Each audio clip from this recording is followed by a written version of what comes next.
que mutakenda simbakis asimbakis azala na nguma na ndako nguma ne sanze la kiba mbongo pesa retour et pesa retour na ndako abela liboma bayane en église na nguma na ye na kangango na kangango ngamutakis na kangango mala maboko elemezali to senga na régie a rebalançango ba omona ilema na kangango mala maboko nguma ya kisi wa sanza mbongo. Mais ce n'est pas mutakis mais ici maté nazana nzambe o ya benganga nzamba solo je crois que Nathalie Simonia dia parcours place na wuti nzambe pe place nzamba comme ça o le loke Congo monde entier e banga que nzamba pesanga une grande responsabilité na Congo pour na milimo ya batu na kati Afrique awa ce n'est pas facile tondi mela kisite tondi mela nzambe soki kaka tokombi kaka kisi bongo siko nguya nzambe za wapi nguya nzambe za wapi tondimela nzambe o tu ezo salama eza nzambe nga nandimela ka nzambe na yabi nzambe na yabi kisite ata na moni mutabikisi mutu mutasambeli na yabi ke eza nzambe o pasteur ana o prophète ana la kisi non moi je ne crois pas ça nga nandimi que cet homme là azana nzambe c'est tout émission na bino basana nzambe yangoyo bana nzambe bayembi yangoyo place sur autre du Sarabo solo. Tant comme Imabé, tant vraiment comme Imabé, et Jésus-Christ revient bientôt. Vraiment, merci Mingi Ndekonanga, excellent. Je ne savais pas que vous êtes intéressant comme ça. Ba église misusu même ba kitchezate. Mais passer la bimisi mbongo apese na mat, amisi mbongo apese na kat, abimisi mbongo na njangu apese. Aventure. C'est pourquoi nous devons attraper tous ces petits prophètes, les grands prophètes, les big prophètes, qui sont les renards. Voilà, mbote na bino balandi ya émission Bosolo na Bonzambe, émission ya bana Nzambe oyo topesa bino occasion na nzela ya émission oyo botu na mituna na bino na basali na Nzambe ba mema lumière na makambo za koleka na kati na église corps du Christ. Nango mokonelo tozali awa na invité au Bossanaki Bisso le prophète Michel Masunga Malalaise na ine toko solo la na profondeur makambo nyonso oyo tobongisi par rapport à mituna na bino na émission ya mokonelelo bambote déjà za kokene kuna toyebi ke Régis Simame pa ya Farel ou azali les grands réalisateurs tozana ensemble mbote mbosa na tande mbote na pesi mbote na ba téléspectateurs nyonso tu ba o baza branché na moment o bazo na biso nzamba pambola bino na yebi ke alingaka bino Monsakoli Michel Masunga Malalaise, pourquoi d'abord babengaka yo prophète Malalaise? Ceux qui bazo benganga prophète Malalaise et ça parce que misala ezomonana na mokili mobimba satana aza na problème soki mutu aza na likambu mutu aza na problème ate umeli esali bambula baane aye komeka nzambe na nga solution epesamaka yango babengaka nga mal à l'aise donc nazotia satana mal à l'aise. Mais au moins tel que titre o elukelo makambo na basana nzambe misusu bon ce qui est un problème parce que ils ont d'autres personnes très complexées, hein? Très complexées par rapport à du matin le ministère na bango qui est au benga bango metinga na zasir na o benga. C'est pour cela que nandima pe kombo ana mal à l'aise en tout cas la solution zali baza satana vraiment dans le problème. Satana a un problème avant tout kota na profondeur ya émission tout tino bona na moi extrait ya ambiance où le kanaka awa na église armée hein où kama makana moko le prophète Olanda moi ba témoignage oyo ndenge epesami aka maman ya ko témoigner za pesa micro betile sama boko makas mama loba makambo zamba saleli yo po batu musuba ba ka mala neza yoka na kana batu mobile no yewana loba so makambo zamba saleli yo baleka haleluya amen za mama aleta saleli nga ya binene amen basali opération 3 fois ya liboso na kitabo ya mitiopo ya mibale basali nga lisusu ya misato balingi basala nga lisusu libumbe vimba ke komaki nyon nakende na hôpital ya michinwa basalinga balobi o miome ekomi oki nakende na hôpital ya masere na kimbongo balobi miome ekomi munene mama ekomi lokola zema 4 mois soki nazopema oyokelanga mawa na bani kolela nzambe mpona nini nga kaka baopération mobali nanga alobi te lelo tokokende pa prophète amal à l'aise tokei toyaki mama moye eza te na opema ntango toye prophète alobi soko ndimo nga na yo lebisa yo nzambe na nga kosalela yo soki esili te nakotika mosala ya prophète libume ebanda kovimba nakomi na ndako libume ebandi kosenye nasali mwa natambola kaka na pampese libume ebandi kosenye biloko moko ebimi na libumu na nga lokola nasala avortema nzambe mama na lete asali na kati ya libumu na nga sikoyo ozosende kaka kosenye esili okoko betela yesu wana maboko te betela yesu wana maboko makasi kanser ekatani makila ebanda kobima makila esili ekatani kanser esali nini elimwe na deklare maladi nazoka na nzoto na yo elimwa elobe elimwa ezala sila elimwa lilobe elimwa elobe nazobenga papa Boniface nazoyamba colonel c'était colonel full a témoigné makambo nzambe mama alliance asaleli ye mpe soki nakende oyokana na ye un officier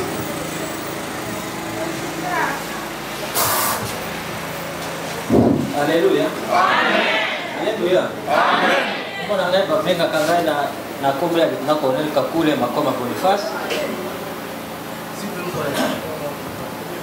Kombo babengaka ngai na kombo ya lieutenant colonel Kakule Makoma Boniface. Ça fait 4 mois na koma kawa. Mais na mois passé na koma kiwa papa lobi tolo kota mabele ngai na major na capitaine tolo kota kiango ayibisi biso ngenge tokosala tosaleli yango na sali 2 semaines bamitaki ngai na beni na yebisi alobi te ndenge na yebisaki yo ke okokende beni te okosala kaka na Kinshasa okosala vendredi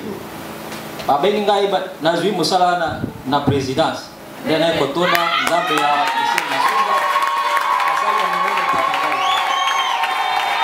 merci mon colonel ye mpe nasaranjaki na ye voilà wana ezalaki batémoignage bolandi na oyo nzambe asalaka epai ya mosala nzambe le prophète mal à l'aise mais l'homme de Dieu avant tokota d'abord na témoignage na yo parcours na yo ndenge otamboyi na nzambe batémoignage oyo toyoki oyo mosala ndeko oyo colonel azwi promotion ya monene mpe mama oyo azalaki na problème ya kiste nzambe asaleli ye miracle oyo donc kiste na cancer donc eza ndenge nini bamakambo oyo balobi bandeko bazo témoigner par rapport déjà que combo déjà ils ont influencé déjà quand on m'appelle mal à l'aise né dans le bain des bandes sur dans le problème là yé assemblée pour une solution satano akangaki satano asimbaki et loko bachaki déjà faut eto ça équiba c'est pour ça on est moment bozulanda officier supérieur nene azala qui la fonction té avec la fonction té avec la fonction té ça fait tant moulayi tant aye koluka ayoki nzamba mal à l'aise aye koluka nzamba mal à l'aise assemblée pour na ye directement azum sala la présidence vraiment mosala nzambe comment na yo ozana no elenge makasi oza jeune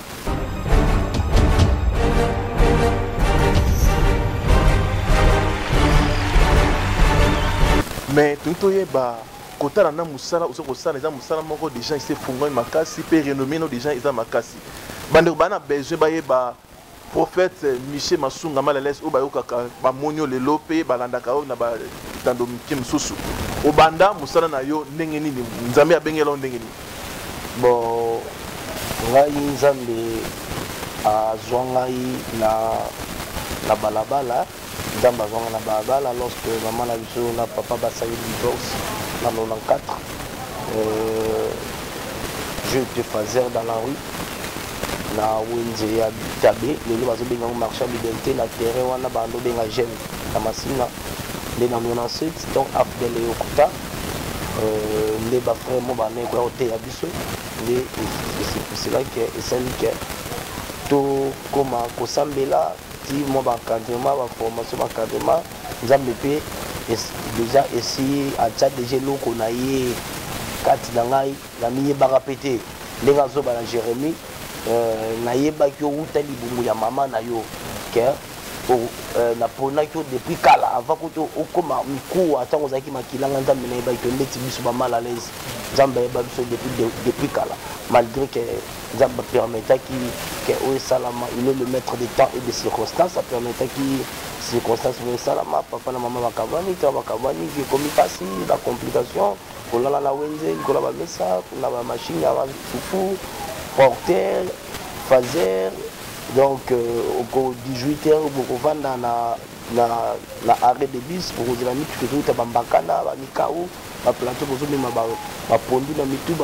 bakolia bamanioko boketika batu tout ça donc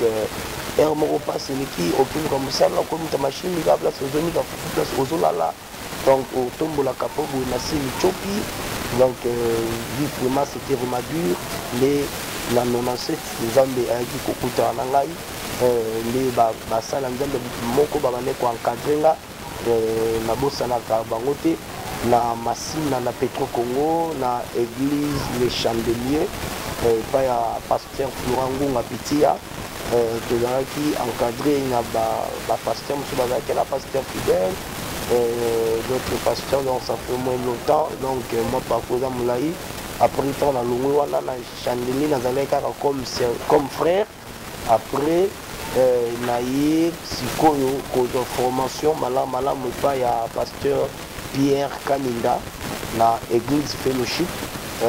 pasteur Pierre Kaninda nzamba pambolo papa il déplace nde na bandi komodéré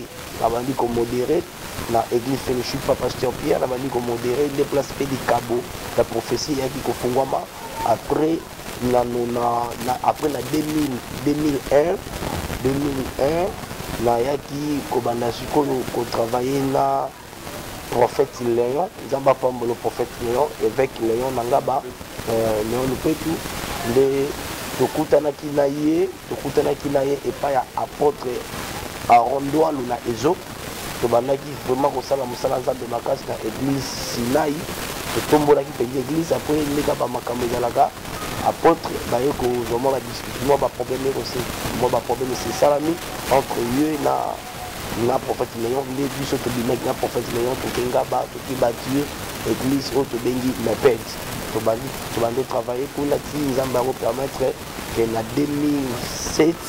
nayaki kobima na meped nga mpe na bandi vision na nga église armée de vainqueur na bandi yango na zamba na tendance nazomata ngumba na bato ti nzambe epai osala grâce ke epai eloko ya nzambe eza nzambe atindaka bato ndenge lelo tokomi epai nzambe akomisi biso nde lelo tokomi epai nzambe akomisi biso vraiment témoignage ezali tellement molai makasi soki abandi koloba yango awa je crois que même bamituna oyo botunaki biso mpo totuna ye atuna yango te mais apesi juste synthèse ya parcours na ye ndenge nzambe abengela ye mosala nzambe le prophète mal à l'aise wanaki rubrique na biso ya parcours ya mosala nzambe tokoti sikoyo na troisième point na biso ezali mituna oyo bana nzambe bakotuna oyo nde toyi tosola na yo o mpe bakozela yango mpe ntango mole na bandako na bango des problématiques de l'église.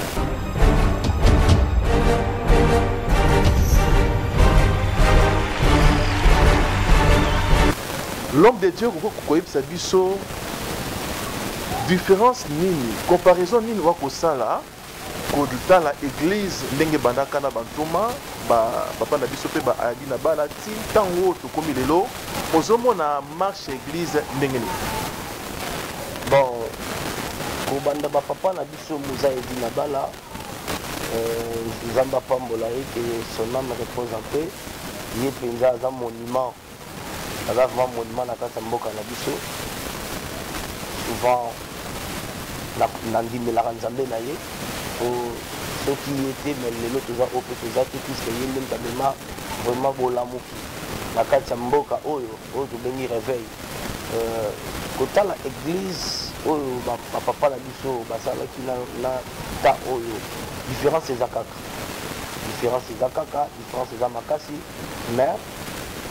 na nyonso tozosenga kaka nkolo ye moko asunga po toyei te mpona kotanga makomba bato toyei te ke mpona kobuka bato mais nkolo asunga ye moko nkolo mosala ayebi baoyo bazosalela ye ya vrai na bango bazosalela ya faux ozomona ndeni ke moto akende asimba kisi azala na nguma na ndako nguma nde sanzelaki bambongo epesi retour na ndako abela liboma bayane en église na nguma na ye nakangango nga moto akisi nakanga nguma na maboko elema ezali tokosenga na régie akobalansa yango baomona elema nakanga nguma na maboko nguma ya kisi oyo asanzaka mbongo mais soki naza so moto akisi mais esimba te naza na nzambe oyo abenganga aza nzambe asolo je crois que natali simono ya parcours place nauti na nzambe mpe place nzambe akomisanga oyo lelo ke congo monde entier eyebanga ke nzambe apesanga une grande responsabilité na congo mpona milimo ya bato na kati ya afrique awa ce n'est pas facile tondimela kisi te tondimela nzambe soki kaka tokomi kaka kisi bongo sikoyo nguya nzambe eza wapi nguya nzambe eza wapi tondimela nzambe oyo tu ezosalama eza nzambe nga nandimelaka nzambe nayebi kisi te ata namoni moto abikisi moto asambeli nayebi ke eza nzambe o pasteur ana o prophète ana aza na kisi non moi je ne crois pas ça nga nandimi ke cet homme là aza na nzambe c'est tout mais nakamaka mpe eloko moko mosakoli tant totalaka bible omoni mosakoli prophète Élisée bana bakoseka ye abengi balion bazala te mais balion babima balia bato bakufa tomona Eli akitisa moto likolo moto ekita akanga mbula tomona Élisée Eli bapasola mai mais pourquoi ba miracle na lelo esalamaka te ba miracle wana nyonso lelo esalamaka te ndenge nini non il y a des choses bible lobby makambo oyo nzambe asali eza ebele bible comment même bamiracle mosusu te oyo jésus asala soki bible kombango mais peut-être tomemaka bible na motu po place ya kotia babiloko mosusu wana eza te donc chacun a sa grâce ndenge nzambe asalaki na ye eza te nde nzambe asala oyo nde atambolaki na ye moto aza na alliance na ye na nzambe ndenge nzambe abengi ye ndenge nzambe abengi ngai naza na alliance na nga na nzambe na parcours na nga na ministère na nga nzambe asali bagrande chose basi babotaka te baboti bana mpe bazali bana mpe bakoli na parcours na nga bato maboma babika na parcours na nga bato bareglaka te baregle fongwama baopération esalama sur place bapostate elimwa bakiste elimwa voi même kutu oyoka témoignage ke mwasi bofe na élément oyo toleka wana mwasi moko ifaye basala opération ya cancer mais cancer elimwe abanda kosenye non eza par rapport ya alliance oyo nzambe asali na yo siko mpo moto amona miracle na vie na ye miracle ya nzambe na vie na ye esengaka nini esengaka ifo moto wana azala na kondima akoa na mosala na nzambe wana ou bien asala nini pour que amona miracle ya nzambe na vie na ye mpo moto amona miracle na vie na ye eza kaka ke par rapport ya alliance na yo nde nauti koloba na foi na yo esili so totangi na bible femme a perte du sang bible elobi nini batie mobeko balobi ke motu soki aza na moment ya bapériode akopusa pembe na bato te mais la Bible dit quoi? Cette femme, elle a tout dépensé entre les mains de plusieurs médecins. Lorsqu'elle a écouté parler de Jésus-Christ de Nazareth, a vu foi na Yesu en jeu. A dit non, malgré loi et lobby, là le problème est que na simba kaka et lamba ya Yesu. Kondima na ye ndebikisi, si tu as la foi, on peut ça ordre même dans la montagne, bangomba et se déplacer c'est ça le miracle. Bosolo na bonzambe émission ya bana nzambe ya ngoyo nde tosabino ke place ya kozaba révélation place ya kozaba éclaircissement ya malamu na oetali vie ya bonzambe émission moko nde ya ngoyo bosolo na bonzambe yo ozali mosana nzambe pasteur évangéliste musicien chantre de l'éternel partout oyo ozali oni o participer na émission oyo benga na banino ozali wana toyamba pe yo nde toyambi lelo mosana nzambe Michel Masunga l'homme de si naturel bakisela ye mal à l'aise. Prophète Ozanayo, qui est toujours malé malé, mais déjà Nasuka, bande roboti n'a toujours SMS na bino bobengate pour tout na bino ba mpuna ne pas msana Nzambe. L'homme de Dieu, lelo tant que vous allez ko tala mboka na biso RDC, place to utaki na to komi lelo boye.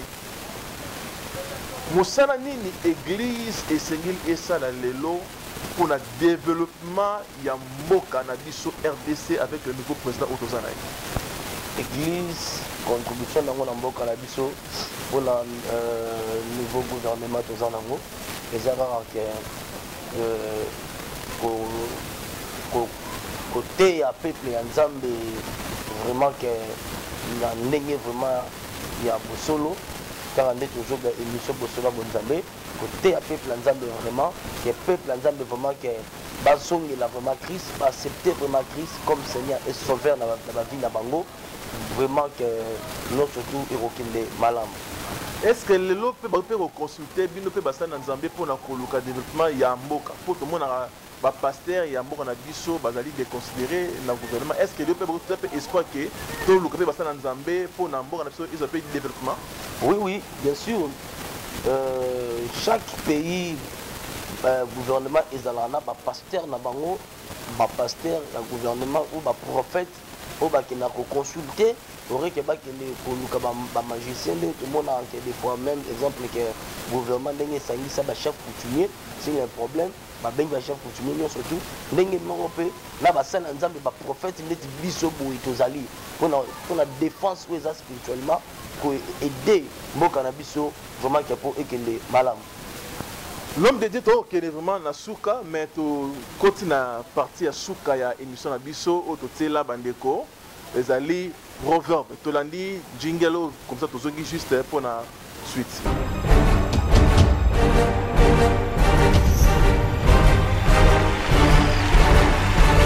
Voilà tozongi na rubrique na biso au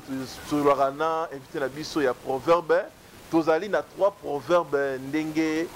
bomoni wana oyo topesaka nzela na ba invité na biso ba pesa lumière ba expliquer bande balandi proverbe oyo elakisi nini. L'homme de Dieu Michel Masunga balobaka mosapi moko esokolaka elongité na ebite mpo na yo ntango balobaka proverbe wana omonaka ndenge nini okoexplike ndenge excellence ntango balobi ke mosapi moko ekoka kosokola elongité. Oui bien sûr. Mon lobby, l'union fait la force. Attends que tu me connais mort et repelle sa moto, tu peux l'embaucher un jour. Faut que les amis balent lorsque na moto tsali yo moko na vie, on a ma porte on a ma relation on mikangi ba porte yo moko ba kimi tu vas souffrir. C'est pour cela aux hommes que yo moko ozo ko sa sortir ozo ko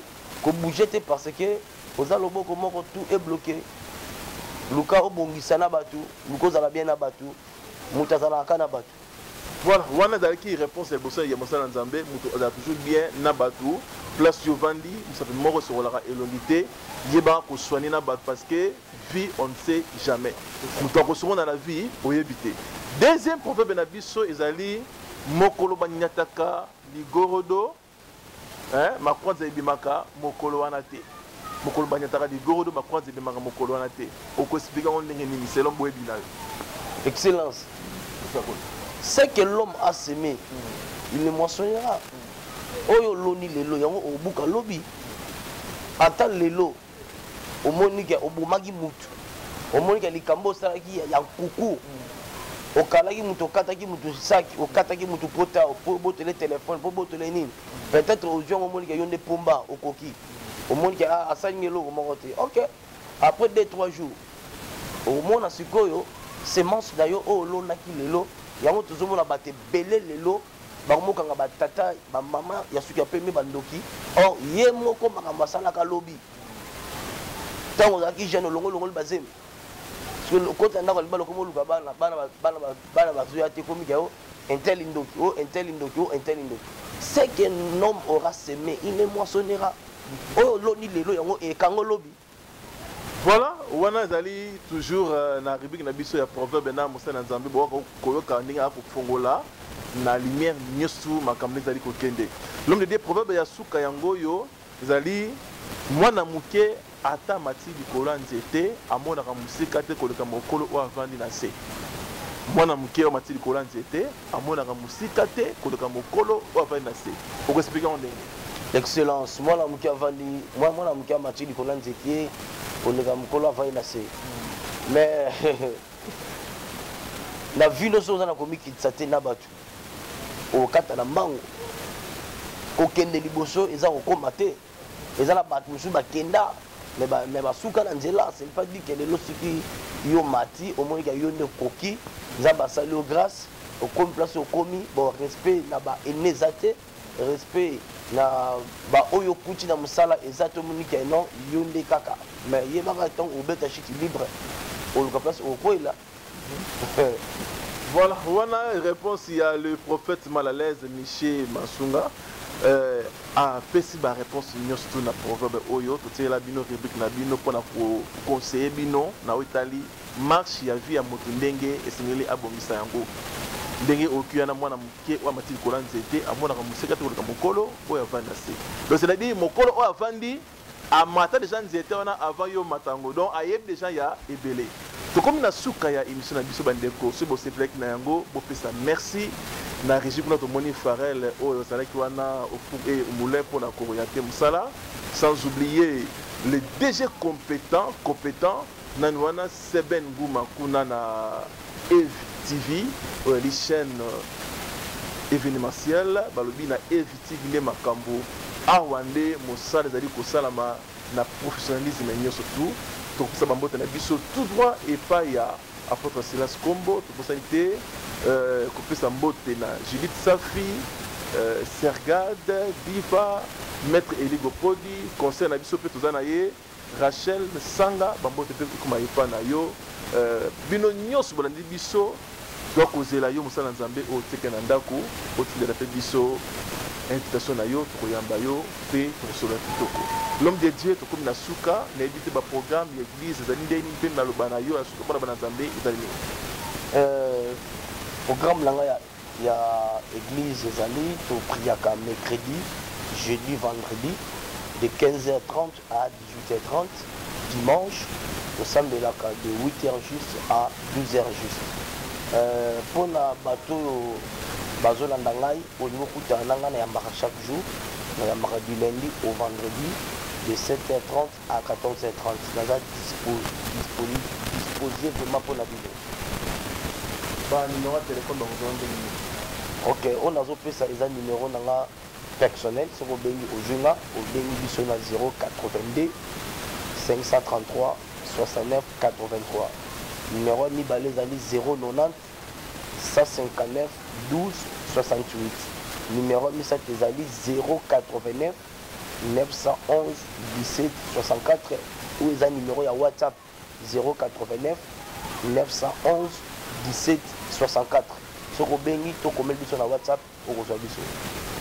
Voilà au monde qui est mission lelo ba impression na yo pour émission lelo ezali nini mo lelo ba. Excellent, vraiment j'ai aimé tout vraiment dans les bons, c'est vraiment bien passé. Ça va. Voilà, to comme na suka vraiment to suki c'est émission mokonelo et puis ça maki na wabino makusa excellence toujours bambote toujours okende kuna et pas ya DG ou asimbi Ev TV Semben donc vous allez ensemble papa banebele papa ya motema monene pona kosunga que ba jeune ba mata ba jeune ba avancer musala nzambe pesa ngo etambola na mutumba tukanga na bino totikali branché na bosona bonzambe kutani na mikolo koya. Merci. Émission na bino basana nzambe yangoyo bana na nzambe bayembi yangoyo place au to bimisaka bosolo tant comme Mabe tant vraiment comme Mabe et Jésus-Christ revient bientôt. Vraiment, merci Mingi Ndekonanga, excellent. Je ne savais pas que vous êtes intéressant comme ça. Ba église misusu même ba kiti ezate. Mais passer abimisi mbongo apese na mat, abimisi mbongo apese na kat, abimisi mbongo na njangu apese. Aventure. C'est pourquoi nous devons attraper tous ces petits prophètes, les grands prophètes, les big prophètes qui sont les renards.